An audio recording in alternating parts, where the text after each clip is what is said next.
товар алатканын балларын көрүп калышат.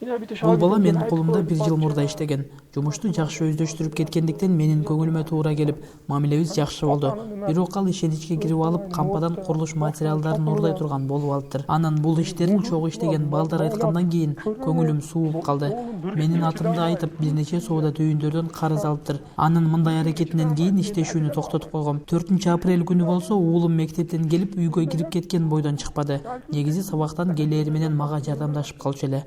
Жумуш бүтүп үйгө келсем уулум жок. Өз алдыбызча издей баштадык. Көрүсө ал уулумду үйдүн артынан алып чыгып, талаага алып барып, муунтуп өлтүргөн экен. Ата үчүн уулуңдун сөөгүн өлүкканадан көрүү оор экен. Мен өлүкканага барганда баламдын баштары чабылган, бети башы ылай абалда экен. Кантип адам баласы ушундай кадамга барсын? Өз балайын мордта баштары чапылып, мусорлар лайларды көрө албай. 2019 жылдын 5 март күнү Нокен районунун Масалинин тургуну Нокен райондук иштер бөлүмүнө баласы 2012 жылы туулган 1-класстын окуучусу дайынсыз жоголгондугу тууралуу арыз менен кайрылган. Арызы Нокен райондук иштер бөлүмүнүн кылмыштардын жана жоруктардын бирдиктүү реестрине ошол эле күнү катталып, тергөөнүн жүрүш учурунда баласын белгисиз адамдар уурдап кеткендиги такталып, Кыргыз Республикасынын кылмыш жаза кодексинин 170-беренесинин негизинде сотко чейинки жазык өндүрүштүк иши башталган. Жүргүзүлгөн ыкчам иш-чаралардын негизинде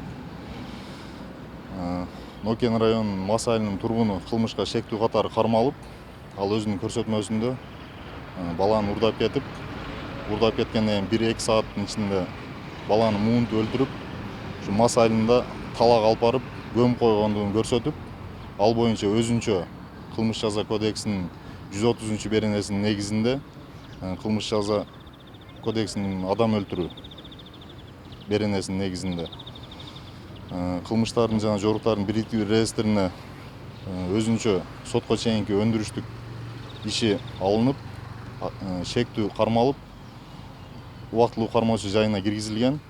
Нокен райондук соту тарабынан 2 айга баш коргоо чарасы камакка алуу түрү тандалып, азыркы учурда тергөө амалдары жүрүп жатат. Кылмышкер уурдап кеткен баланын атасынын колунда мурун жумушчу болуп иштеп, өздөрүнүн арасында ошо акча карызы болуп, жеке кастык баланын өзүндө пайда болгон.